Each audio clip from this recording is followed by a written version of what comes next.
We have arrived at the site, and I will admit it is not what I expected. It appears that some beast carved a lair into the side of this hill, and must have pierced through the stone wall of the ruin. It released some vile mystical energies that have corrupted the ground outside the site. The creature, at least, is nowhere in sight, and I don't believe it has been back to this lair in months. Silas is eager to begin his exploration, but I confess to being concerned. My senses tell me there is dangerous, evil magic within, not like the legends I heard as a youth. I expressed my concerns to Ben, and he shares them. But we made an agreement with the scholar. Orchid, at least, seems unconcerned. They spend most of their time studying their axe and listening. I wonder at times what they hear. The torches are coming out, and our preparations are complete. Let us see what secrets this ruin holds.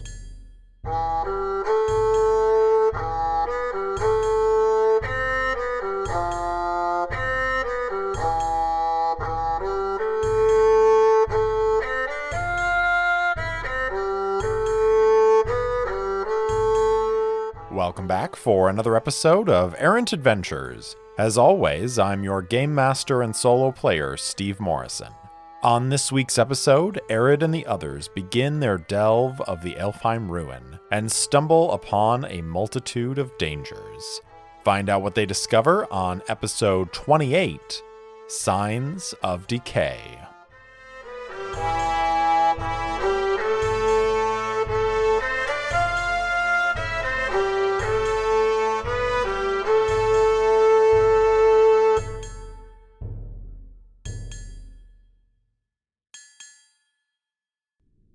Arid, Ben, Orchid, and Silas Wilberforce make their way into the entry into the hallway of this Aelfhime ruin. They see these mystical runes, and they make their way along. And then, as they're walking in the darkness, they hear this cracking and groaning of stone. They look around and they can see these cracks forming in this hallway. Is this hallway in danger of collapsing? Let's ask the Oracle. I think because they've just entered the site, I think it is a small chance that it is going to collapse. I think this is a danger that is going to be present throughout the entire delve, but I think it is a small chance that it is going to collapse here. 0-1, which is definitely a no. It's about as far away as you can get. So they see this, they stop. Arid goes, "That is not good." Ben and Orchid are looking around, and Silas says, "Don't worry, my friends. I think it's all right. I don't think it's going to collapse on us. It's just shifting a little bit. You know, something 600 years old at least might be a little, at risk for collapse. So we'll just tread carefully, but I think we're all right." And they are going to continue on. So let's get right back into our Delve the Depths. We're going to continue with Wits, which is observation, intuition, and expertise. And Arid has a Wits of 3. He is leading the pack here.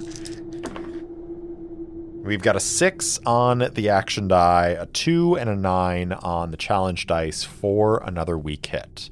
So we are going to once again roll on the weak hit result table and see what we get. 11, which is mark progress and reveal another danger.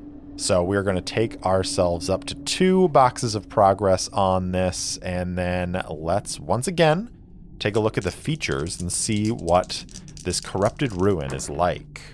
98. something unusual or unexpected. So let's roll on our aspect and focus to see what this unusual thing might be. So we've got 90 for our aspect. Dead. It's a good start. And our focus is 2. Dead attack. Interesting. Okay.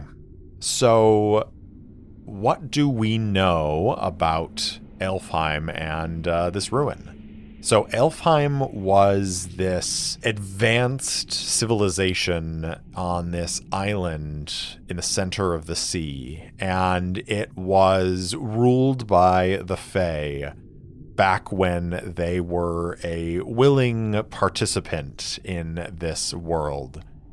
Back before the shrouding of Aelfhime, when the Fae receded into other worlds and left humanity to fend for themselves on this plane. It was a place of great magic and great beauty and great art, and when it shrouded, there were many who escaped from the shrouding of Aelfhime, including the founders of Heartvale. One of those founders was Artus Vixilio, who was the first Dux of Heartvale, and who led a number of ships away from the shrouding. Now, that's what, Ben might know about the founding of Heartvale, but what sort of dead attack could be here? Is it something that comes from before, back when this was not a ruin, back when this was a colony of Aelfhime? Or is it something that is dead since the opening of this site a few months ago? I'm going to ask the Oracle, because I'm not sure. So, is this dead attack something that is related to Aelfhime specifically? I'm going to say it is unlikely. 47, so that is a no. So no, it is not related to Aelfhime specifically. So I think whatever that is that something came in here and then died. So tying together the fact that we had mystic runes or markings last time, I think what that is there are the bones of creatures that look as though they have made their way in here, and then maybe there is some sort of residual magical field that is emanating from around them that Arid says, "Be wary, my friends. I do not believe that is something that we want to touch. It seems as though that is perhaps some sort of magic to protect this place from interlopers. We should be cautious." And they are going to continue on. I think the passage they were walking through has opened up into a little bit of a larger room, like an entryway. And they have made their way through this open room that has vaulted ceilings. And again, those mystic runes are all over the place. And there are, I think, beautifully shaped stones and designs around this room. And it is very clear that this ruin, this site was built into the side of this hill at some point. And there's probably somewhere out there an entryway that could be discovered. But no, they did not come through the main entrance. So they are in this room with no context of what it could be. And there is some sort of danger that's about to reveal itself. Let's find out what it is. 34, which is collapsing wall or ceiling. Okay, so again, we've got this architectural hazard here. This place is decaying. Maybe whatever magic might have been present to preserve this site was damaged in some way when this creature clawed its way through and found its way into this site. And maybe it is decaying faster because of like whatever triggered that release of that sort of necromantic dark magic. So as they're standing there, I think there is this creaking, and maybe just a few minutes ago, Silas said that he didn't think anything was going to collapse. And then all of a sudden, the ceiling above them, maybe there's even this faint glow from those runes. And then chunks of the ceiling give way and begin to fall towards our heroes. And they are all going to have to face danger to try and avoid this.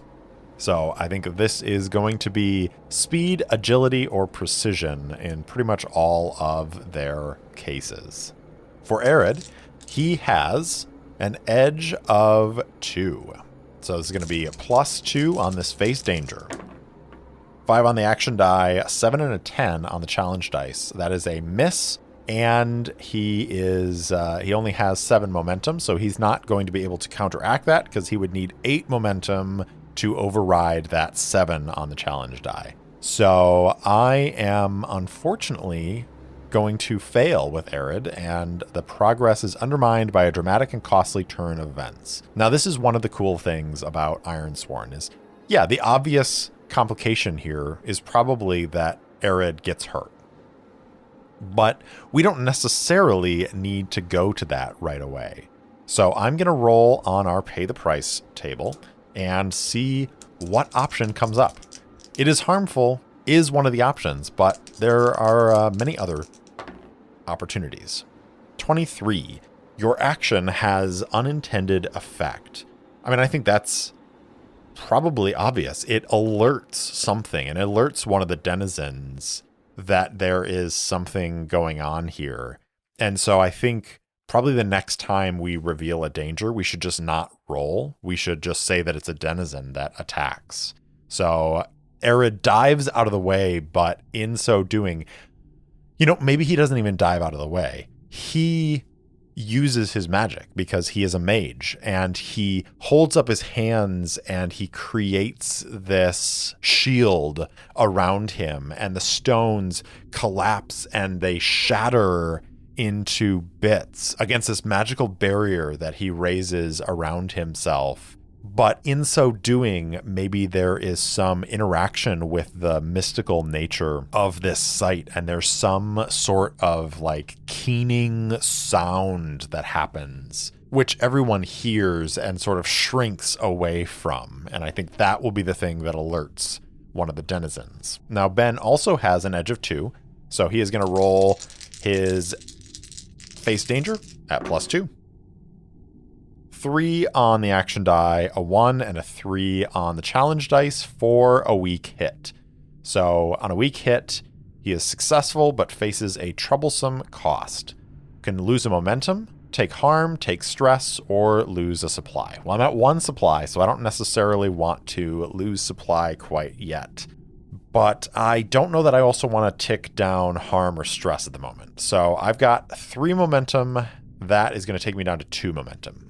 And I think what that represents is Ben dives out of the way as this debris comes down, but maybe he gets caught a little bit in some of the debris. And it's not that it does harm to him, it doesn't hurt him, but it takes him a couple minutes to sort of like dig himself out. Now, Orchid, on the other hand, only has a 1 in edge. So we're going to roll +1. 7 on the action die, a 6 and a 10 for another weak hit. So on a weak hit, once again, it's a troublesome cost, and I think I'm going to do the same thing for Orchid. I'm going to lose a momentum, which is going to take them back down to 2, and they both get caught up in the ruin a little bit, but they're able to climb their way out of it and avoid getting hurt in the process.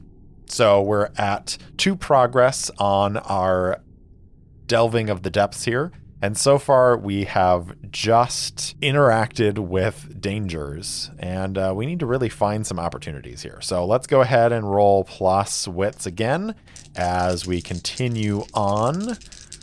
+3 on this roll.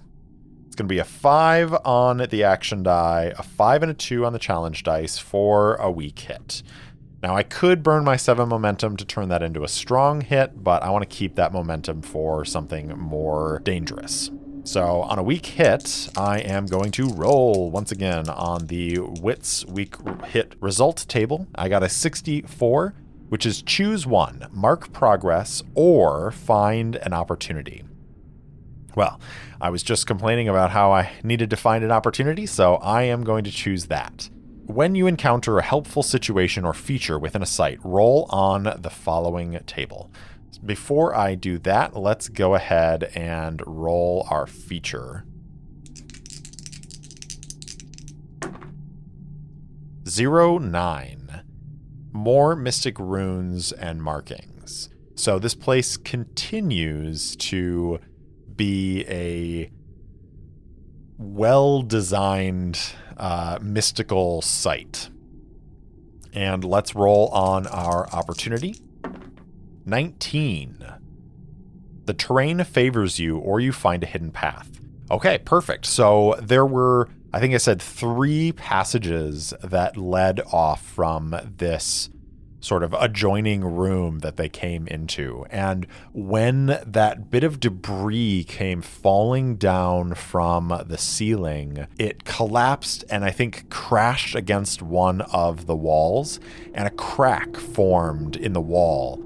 And seeing this, they realize that there's a little bit of space in that crack, a small fissure, and they can see a hidden passageway behind it. Now, I think Orchid is going to go over there with their axe and put the haft into it and start prying away at some of the stones that were loosened in that collapse. And Ben will go assist. And now we get to choose one here as well. So we can gain insight and prepare, take +1 momentum, or take action now. You and any allies may make a move, which directly leverages the opportunity. When you do, add +1 and take +1 momentum on a hit. So I'm going to take that option as Arid is like, a secret passage. I wonder where that leads. Let us find out. And they are going to delve the depths again, once again, with wits. +1 on this. So that is 6 on the action die, a 6 and a 4 on the challenge dice for, yet again, another weak hit. So we'll roll on our hit result table. 47 is mark progress with no difficulties attached to it. So we're going to go ahead and mark that third box of progress. And what kind of feature do we get here? 86, mausoleum. Okay, so we follow this passageway away from this room where the ceiling collapsed. And again, even in this hidden passageway, there are these mystical markings all around them.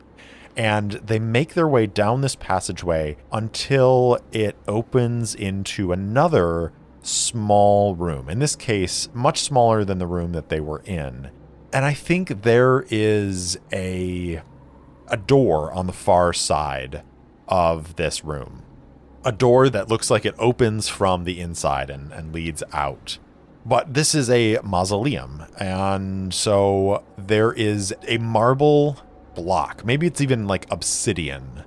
This obsidian block in the center of this small room. And again, I don't want to overstay my welcome on this, but these mystical runes are everywhere. And I think there is a ring of these mystical runes around this coffin, around this sarcophagus. There are also symbols on the sarcophagus that match Aelfhime writings. And so I think they stop and they're going to look around in this place. Now, we didn't discover an opportunity here. So I don't think we get anything sort of useful from this, but I think Silas spends a few moments looking at this sarcophagus and writing down notes, and he's sort of like muttering to himself, and Arid is examining it as well and like looking at the mystical runes. Let's ask the question here. Are these mystical runes, especially the ones that are ringing around the sarcophagus, are they trying to keep people out? Like, if Silas attempts to approach the sarcophagus, is it going to do something? I think it's unlikely. I feel like these runes aren't necessarily about keeping people out. I think they have a different purpose. So I'm going to say it's unlikely. 44 is a no. So they are not keeping Silas out. So he is able to approach this sarcophagus and inspect it, and is again taking notes as he does so. I'm going to leave it at that. I don't think we necessarily need to know what these mystical runes do quite yet. We just know that they're not necessarily there to keep people out. So they spend a little bit of time studying the markings on the sarcophagus, and I think while they're doing that, Arid says, "Master Scholar, do you have any idea who or what is buried here?" Silas says, "Well, not exactly, but these sorts of mausoleums are not unusual in Aelfhime ruins. The Fae have many different beliefs when it comes to death and their remains. They don't believe, as we do, that our souls go to the Sleeper King's domain. No, they think things quite differently from us. But it is not unusual to see them inter some of their great leaders or notable figures in beautiful pieces of obsidian like this. It is not unusual at all, but they are often vague about who is interred in one of these. There are idioms in Aelfhimic writings that, as mortals, we just don't understand in the same way. Without the actual cultural context, it's very difficult to discern. But, well, that's about it. I don't know who's buried in here, but they were probably someone important to this site. That is very fascinating. What else can you tell us about Aelfhime? And I think Silas, realizing that he has a willing listener, is going to talk at length about the various aspects of Aelfhime that he knows about. As they're talking, I think Ben, is sort of sitting there listening to this, and he says, "Wilberforce, is it true that Artus Vexillio lived in Aelfhime before the shrouding? That he came from there?" And Silas, I think, stops for a minute and looks at Ben and says, "Well, that's the story, at least. He fled the shrouding with several ships, and they sailed here. They found the Vale and settled Heartvale here. Vexillio and the mage Biardo, they were amongst the first leaders of Heartvale, back when it was in its infancy. Do you think that they came from Aelfhime, that they lived and saw the wonders of that place?"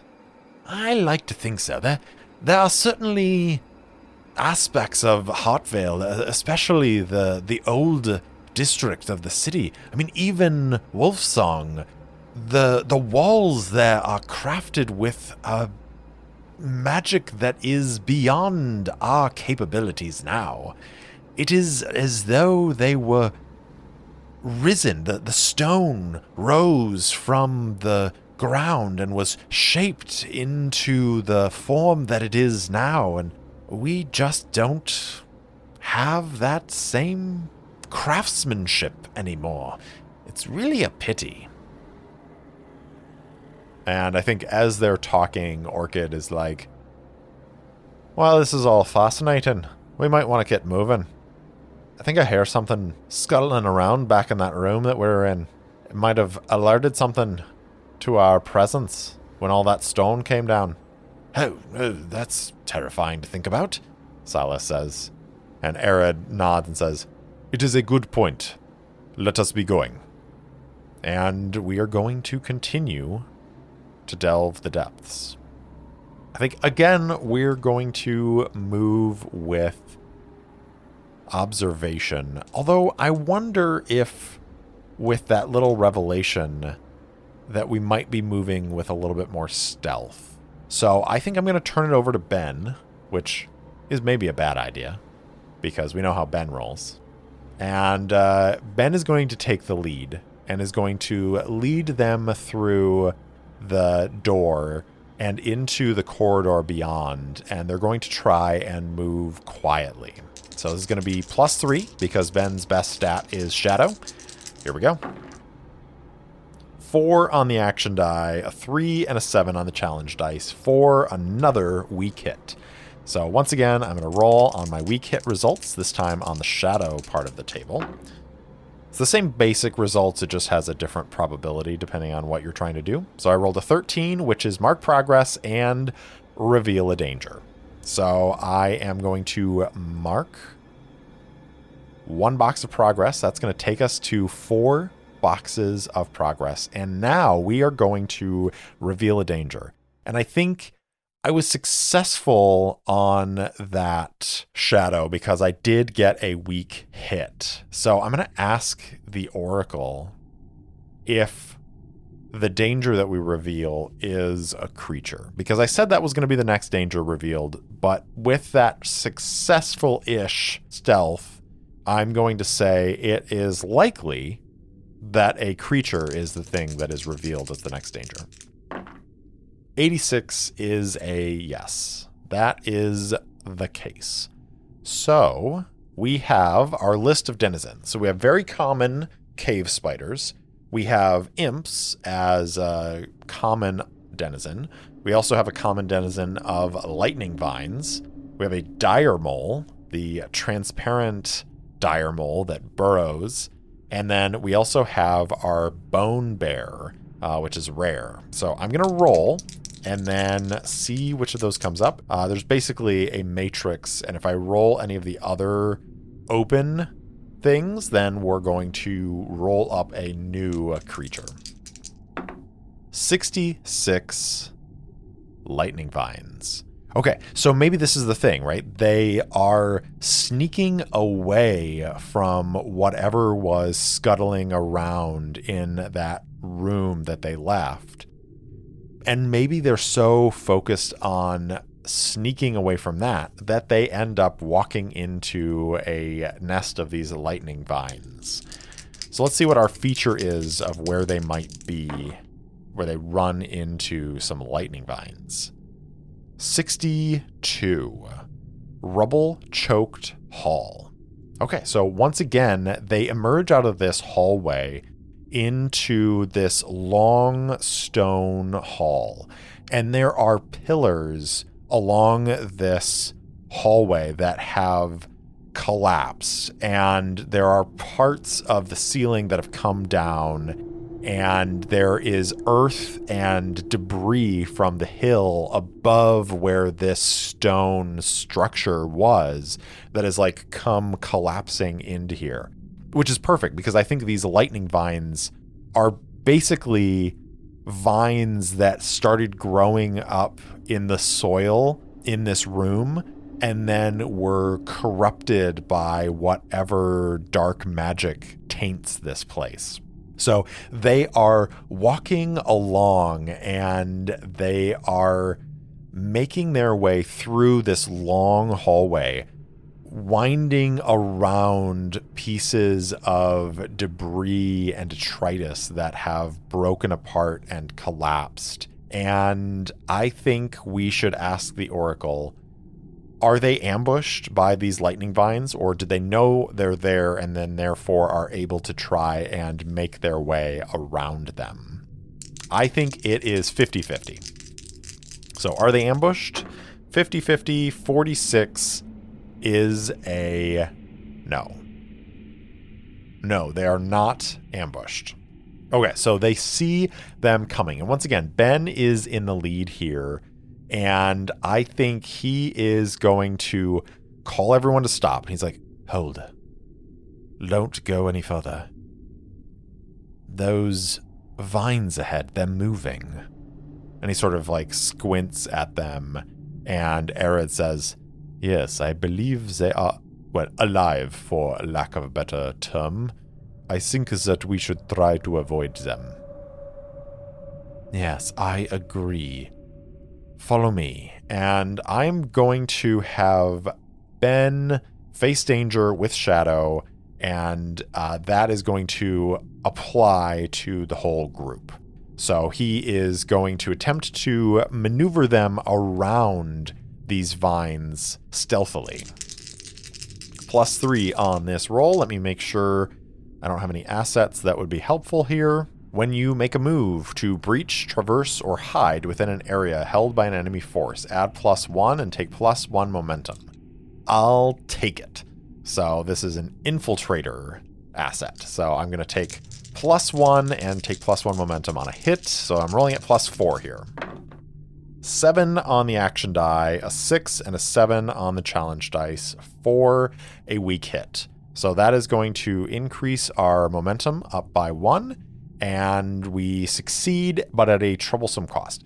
I think it's stressful. So I'm going to reduce my spirit from 5 to 4 to represent the stress that Ben is under, trying to keep all of the others quiet and in line and away from the grasp of these vines.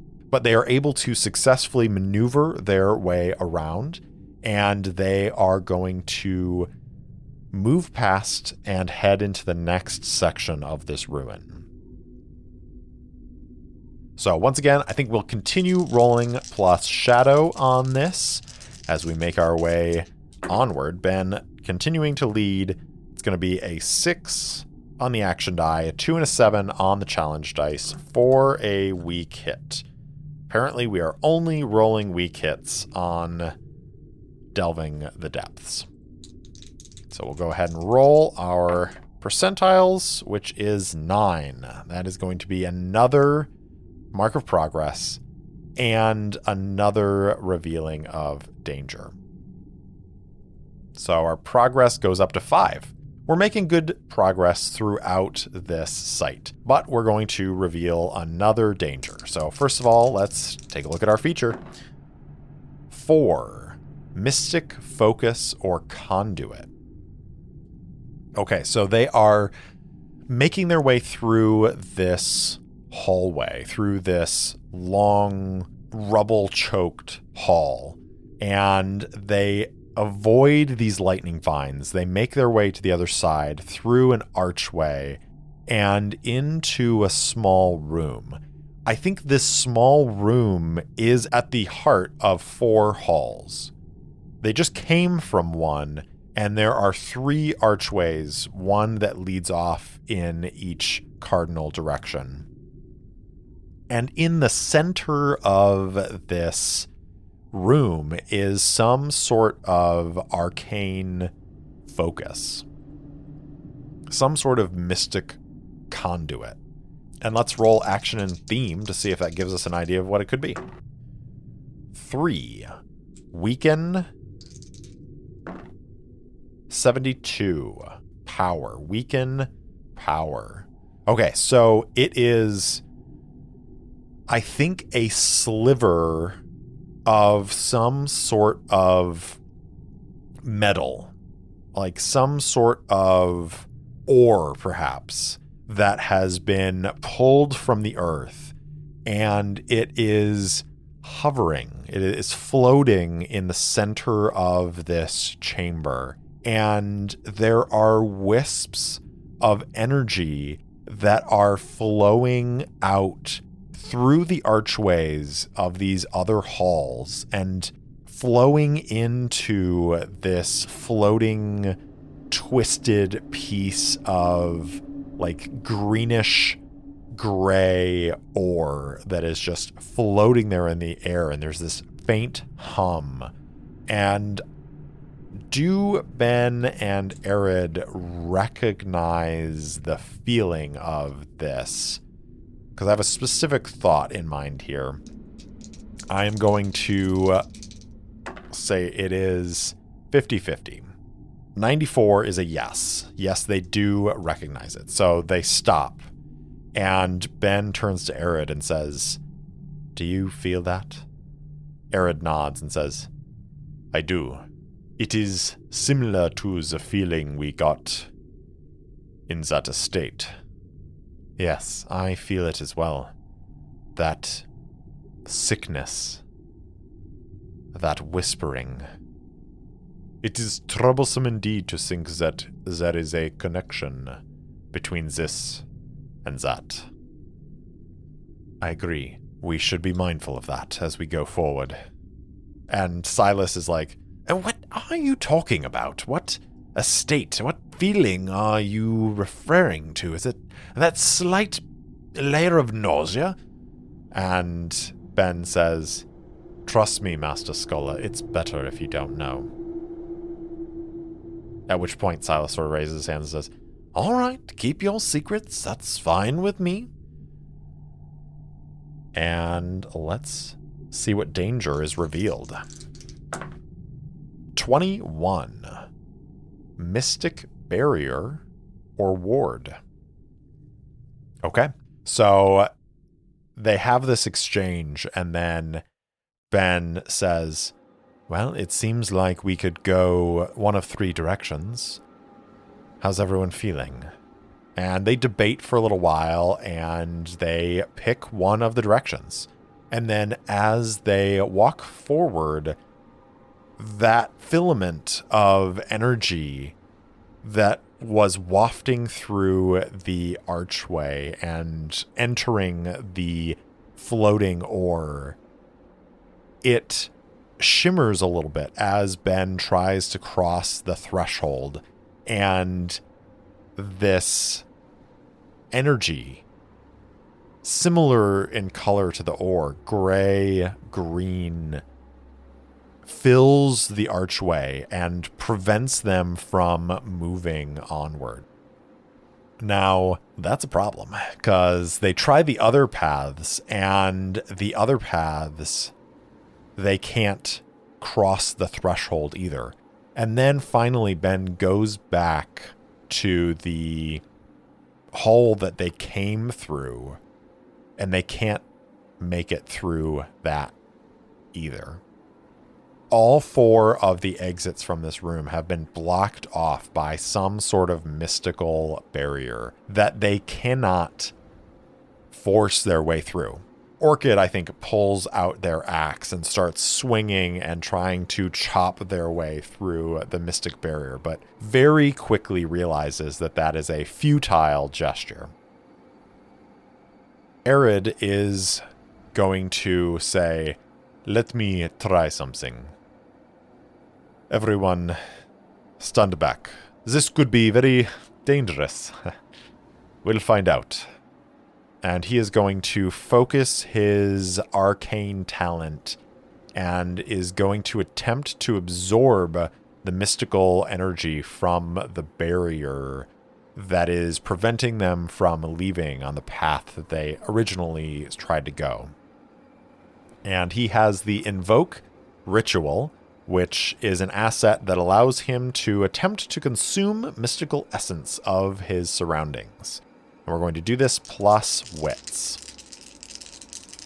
Here we go. 8 on the action die, a 5 and a 10 on the challenge dice for a weak hit. So on a weak hit, he is going to be able to add the value of his action die to his essence track. The action die value was a 5, so I'm going to go ahead and mark that on here. And then you may then secure an advantage or face danger plus essence to create minor mystical effects or illusions. If you do, suffer -1 essence and take +1 momentum on a hit. So he's absorbed this magic. It's basically powering him. But because he got a weak hit, we're going to have to endure stress because capturing these energies is harrowing, which makes sense. This is a pretty scary place. So that is going to result in him taking 2 stress. So his spirit reduces down to 3 out of 5. And then he is going to fill his track up to 5 because that's the number on the action die. So I am now going to face danger plus essence to try and overpower the barrier on this wall. So since my essence is 5, I get to add +5 to my roll. Here we go. Ooh, a 6 on the action die and 2 2s on the challenge dice is a strong hit with an opportunity. So I am going to reduce my essence by 1, and then I'm going to take +1 momentum because I did get a hit, and because I'm facing danger and getting a strong hit, I also get another +1 momentum. So that is going to take me up to 9 total momentum, and I got an opportunity. So he is able to push aside this barrier that is preventing them from passing through the archway. And I need to decide what this opportunity is. So I think I'm just going to roll on action and theme here to see if that gives me an idea. 30. Focus. And 87. Focus strength. Okay. So I think this is another instance where Arid is exhibiting his strong magical talent. And in so doing, I think it is solidifying, even in his own mind, his strength and his ability. And I think that if he comes across another mystical barrier like this one in this ruin, that he's not going to have to roll to overcome it. He has conquered that challenge. He has learned that skill here in this ruin. And so he is not going to have to worry about that as they continue delving the depths here. Once they pass through into the next hall, I think Arid is going to take back control of leading the party, and we're going to go back to rolling wits on this. So this is going to be another delve the depths plus wits. 5 on the action die, a 5 and a 7 on the challenge dice is a miss. So we've been getting weak hits or misses here. So I'm going to burn my momentum. So I'm going to reset it to 2 because I have 9 momentum. That exceeds both challenge dice, which means I'm going to turn that miss into a strong hit, which is going to let me mark progress and find an opportunity. So I am going to mark the 6th box of progress here, and we're going to find an opportunity. So let's go ahead and roll. Now, it says here that because I got a strong hit on Delve the Depths, I can pick or envision an opportunity instead of rolling. But I like to roll on the table, so I'm going to go ahead and do that. 64. A clue offers insight or direction. Okay, so let's go ahead and check our feature to see what we are doing here. 62. Appropriately, it's the next rubble-choked hall. So it's that same hallway that they're leading out of, but this time they're going to gain some sort of clue or insight that offers direction. Now, the goal of this mission is to reach the Aelfhime ruin, which I forgot to mention this last time, but I marked 2 boxes of progress for arriving at the ruin, and I think I should probably mark another couple boxes of progress for getting to this point inside of the ruin. And so we are here to explore and to gather whatever information exists inside of this ruin. The clue, I think, because we're in a corrupted ruin and because of the oracle roll that I rolled at the end of last episode that I kept secret, I think the clue is probably going to relate to that and to what I would envision as the purpose of this place, of this site. So I'm going to roll on aspect and focus to give me a prompt for what this clue is. So 67 is expansive. 39, history. Perfect. So they are making their way through this hall, and it is much like the previous hall where pillars have collapsed. There's rubble all over the place. The hill above has collapsed into this place, and there are some of those lightning vines here as well. But fortunately, those are mostly on the left side of the hall, and they're able to stay to the right side of the hall and stay away from the danger of those vines. As they're walking along the right side of the hall, I think Arid lifts his torch up and realizes that in addition to those mystic runes that have been permeating this entire site, there is a mural on the wall, and this mural is beautiful and ornate, and for the most part, intact. And I think it shows a scene of a beautiful palace, a beautiful city. And this city is, in the first part of the mural, it looks as though it is thriving, as though it is beautiful and glorious. And then it transitions a little bit as clouds begin to form over the city. And even after almost 5, 6, 7, 800 years, we're not sure how long, the colors are vibrant, and I think they almost like shimmer and move a little bit. And those clouds are covering this city. And then the next part of the mural, there are strange figures that seem to be scuttling across the mural towards this city. They are beetle-like, but strange and terrifying. And the scene transitions into this awful depiction of corruption overtaking this beautiful city.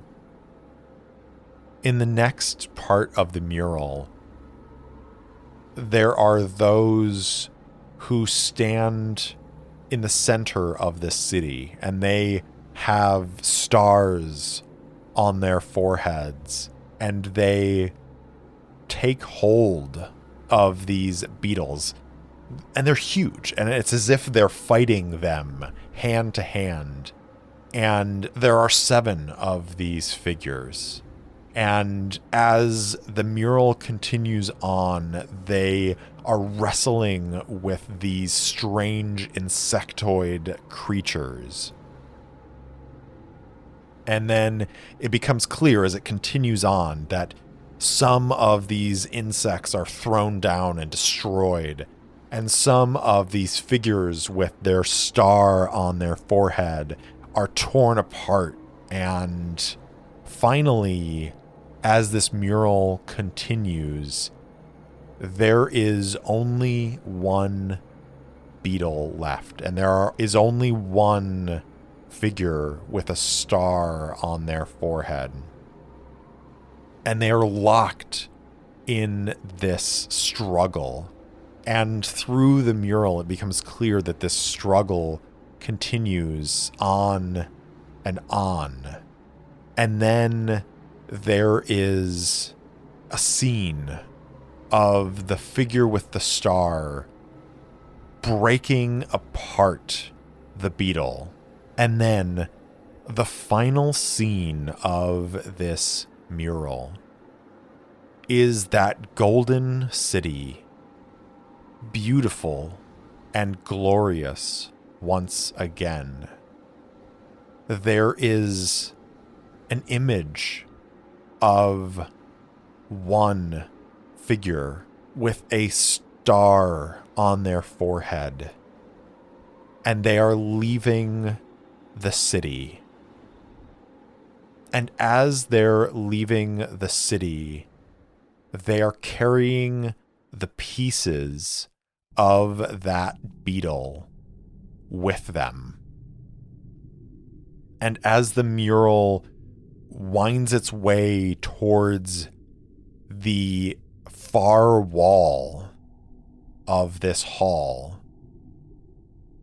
there are signs of this figure with a star on their forehead hiding the pieces of the beetle in many places.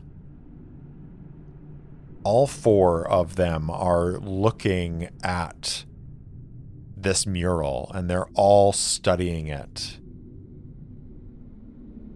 Orchid, I think, is simply looking at the pictures. And this is not to imply that Orchid is dumb or anything like that, but I don't think Orchid has any interest in the mythology of Aelfhime. I think they're just observing. Ben, who has spent time in the scriptorium, who has studied history and other aspects of culture, and probably has studied some things on Aelfhime, is frowning at this. Arid, looking at the figure with the star on their head and the pieces of the beetle, is uneasy. And that same feeling of sickness continues. Silas is looking at this mural, and he says, "How fascinating. This seems to be some sort of, well, it could be mythological record or historical record. It's hard to tell with Aelfhime ruins. But it seems to be that these creatures attacked what I would assume to be Aelfhime, and these defenders went ahead and defeated them at great cost. But it's curious that that this last one has left Aelfhime and is spreading the pieces of the creature around." Arid says, "Silas, have you ever encountered any beetle figures in your studies before?" Silas says, I mean, they come up not infrequently, but nothing specific, no. Why, have you?" Arid looks at Ben, who nods, and Arid says, "Yes. In fact, just recently we came across an artifact. An artifact that, while seemingly not belonging to a beetle, was tied to a deity, an old god, who it is said was destroyed a few hundred years ago. We came across some cultists who were trafficking with these relics, and they almost did great harm to the city of Hartwell. Cultists, you say? That's strange. Who was this deity that they served? Once again, Arid looks at Ben, and once again, Ben nods. Arid sighs and says, "It is the god of decay and corruption. His name was Vargosh." And at the mention of that name, those mystical runes that have filled this ruin light up and shine brightly.